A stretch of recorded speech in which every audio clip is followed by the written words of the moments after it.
Pour Rosenzweig, le paganisme est une réalité permanente. C'est une réalité permanente, y compris pour l'homme religieux, qui d'ailleurs cherche à s'en affranchir par un acte de conversion. S'il doit sans cesse se convertir, c'est qu'au fond, ce de quoi il veut s'extirper a une réalité et une forme permanente. Alors, c'est ce qu'il s'agit de comprendre, c'est-à-dire comprendre la perpétuité du paganisme et de sa vision de la réalité. Le réel, pour Rosenzweig, nous l'avons vu, est constitué par cette opposition entre lui-même et son autre, entre le tout et ses autres, puisqu'il y a trois éléments du tout. Et de cette opposition, nous pouvons avoir une intelligibilité, un logos, on pourrait dire une connaissance discursive, une philosophie. C'est bien celle que l'étoile de la rédemption essaye justement de nous exprimer.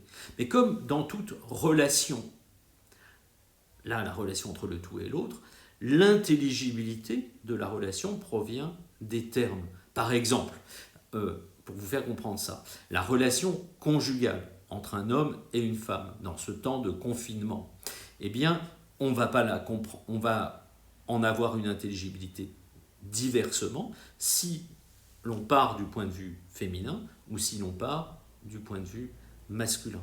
Et chacun est d'une certaine manière irréductible à l'autre. Et bien de même, ici, on n'aura pas le même point de vue sur la relation, et donc sur le réel, sur la relation entre le tout et l'autre, si l'on part du tout ou si l'on part de l'autre de ce tout. Si l'on part du tout, on va avoir finalement un point de vue païen, c'est-à-dire celui où l'altérité doit être sans arrêt ramenée au tout. Et ainsi, on aura l'idée de la primauté du tout sur l'individu, par exemple, en politique, en cosmologie, en voulant s'harmoniser avec la nature du tout, ou l'intuition aussi toujours tragique de l'existence, qui est que l'individu ou l'autre de ce tout est en rupture avec ce tout et qu'elle devrait sans cesse y revenir. Il faudrait comme sans cesse réparer le monde. Inversement, on peut avoir le point de vue à partir de l'autre de ce tout, qui est finalement le point de vue religieux. C'est cela la religion, c'est la capacité, c'est un point de vue sur cette relation qui part de l'altérité et qui saisit en fait le rapport au tout à partir de la dynamique de son autre. On le verra surtout dans la deuxième partie.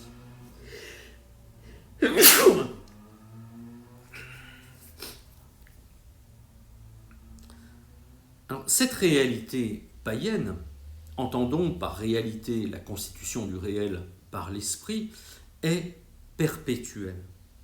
Elle est donc constitutive de toute existence humaine qui se tient dans la polarité entre le tout et son autre, en sa dépendance. Tout homme est au fond dépendant du tout, et il doit agir et penser en conséquence. C'est pourquoi le païen, ou le paganisme, est appelé un prémonde, parce qu'il ne considère pas le renouvellement du réel qui passe par son autre, c'est-à-dire par la religion. Le paganisme, en tout cas, précède sans cesse ce renouvellement, parce que c'est bien quelque chose, on pourrait dire, du réel qui est renouvelé. De sorte que la religion sera constitutivement, sans cesse, un rapport au paganisme. Et on verra sans cesse, dans tous les moments de l'histoire, des regains du paganisme, de nouvelles formes du paganisme. On en voit aujourd'hui dans un renouvellement du chamanisme, par exemple, ou dans des renouvellements du rapport des religions de la nature, par l'intermédiaire de certains mouvements particuliers de l'écologie. Nous aurons donc aussi plusieurs formes du religieux. Plusieurs formes du religieux, en ce que le religieux parle de la dynamique de l'autre ou du tout, et donc plusieurs religions qui vont solutionner, on pourrait dire, cette tension diversement, soit dans la fusion pour prendre l'excès, soit dans l'altérité absolue pour prendre un autre excès. L'opposition entre paganisme et religion révélée est donc permanente.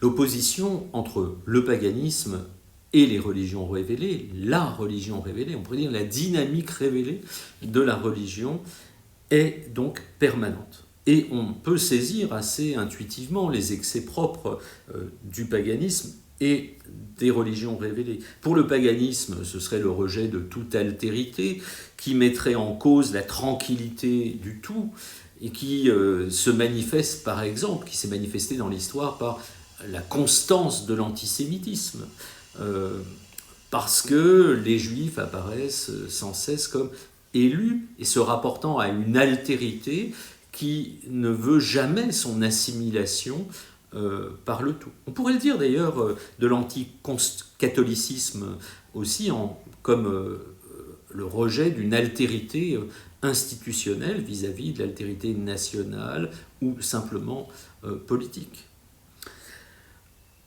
Et pour l'excès religieux, nous avons inversement le repli communautaire dans l'altérité, le refus d'un monde commun, le refus d'une humanité commune, le jugement de l'autre, le rejet du corps comme inscription fondamentale dans le monde, permanente, sera aussi l'exigence de la conversion pour le religieux, conversion du païen en lui, mais conversion du païen aussi probablement à l'extérieur de lui, du moins sous les formes des religions universelles.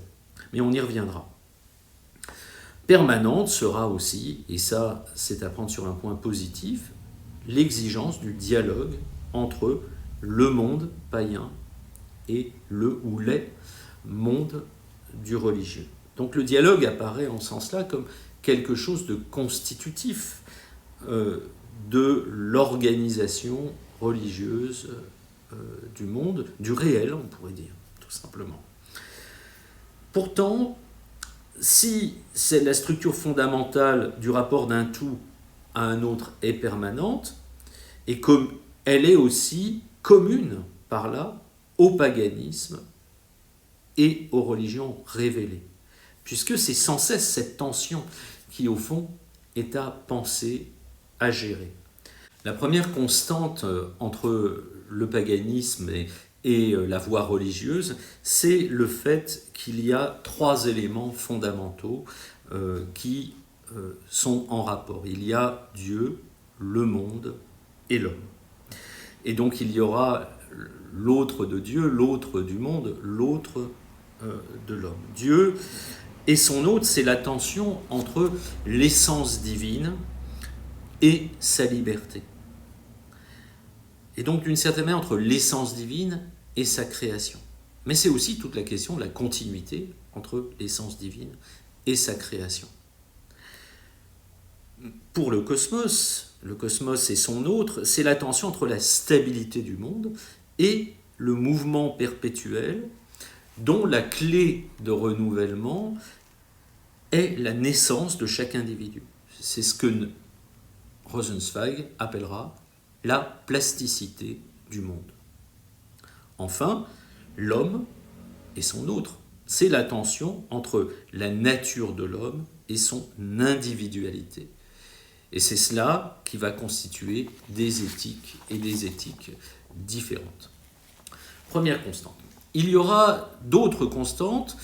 La deuxième constante, c'est le fait que l'altérité entre le tout et son autre ouvre immédiatement comme réalité fondamentale le domaine du langage et le domaine de la langue, comme le domaine de la représentation par l'art. On ne représente que ce qui est autre d'une certaine manière, ou à partir d'une position d'altérité. Pour chaque élément, on aura donc un langage à découvrir, ce sera la langue originelle ou le langage originel du prémonde, en ce qu'il établit un rapport entre l'élément du tout et l'autre de ce tout, son autre propre. Il en va de même pour l'art, puisqu'il naît d'un besoin de représentation en ce qu'il constitue un pont entre les tout et leurs autres. La grammaire païenne et l'art païen ont donc leurs clés propres en raison de leur polarité propre vers le tout. Je ne détaillerai pas tout cela, il faudrait lire en détail évidemment l'étoile de la rédemption. Nous nous concentrons sur la question religieuse. Troisième constante, c'est le positionnement de l'altérité qui fait que s'inaugure une relation au monde par l'ignorance. Rosenzweig commencera chacune de ces parties en disant « De Dieu, on ne sait rien. Du monde, on ne sait rien. De l'homme, on ne sait rien. » Pour Dieu, c'est simple.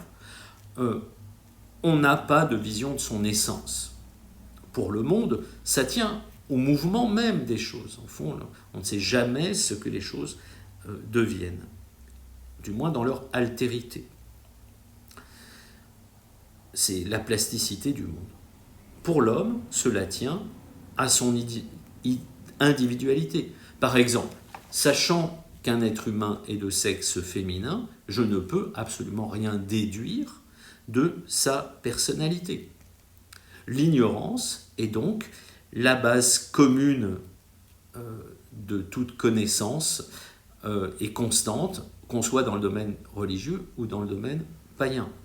L'ignorance est la base conquise de toute connaissance, mais dans un sens tout à fait nouveau par rapport à Socrate ou à Bachelard ou par rapport au café du commerce qui avoue souvent son ignorance. Il s'agit de l'ignorance relative de l'autre et du tout, et non pas de l'ignorance propre à chaque domaine, non de celle qui procède de l'inconnaissance du tout, chez Socrate, ou du doute scientifique chez Bachelard, ou de l'ignorance d'informations diverses dans le café du commerce. L'ignorance, c'est un état fondateur pour un rapport du tout à son autre. Quatrième constante, c'est que ce rapport constitue une ontologie, une science de l'être, où le néant va dominer sur l'être. Le néant, c'est la condition de possibilité de l'autre. Il est aussi une condition de possibilité de l'être, de sorte que être et néant s'accompagnent sans cesse dans le réel.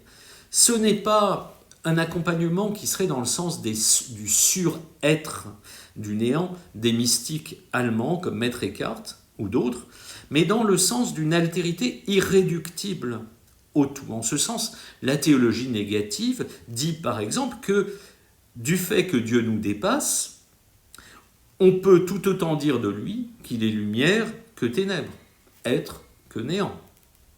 Mais cela est toujours relatif à son essence, non à sa liberté. Or, il y a de l'autre que l'essence divine, qui est la liberté divine.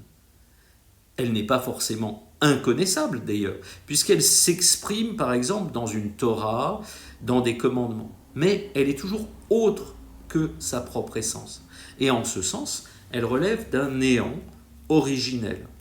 Rosenzweig pense donc tout autrement que la théologie négative.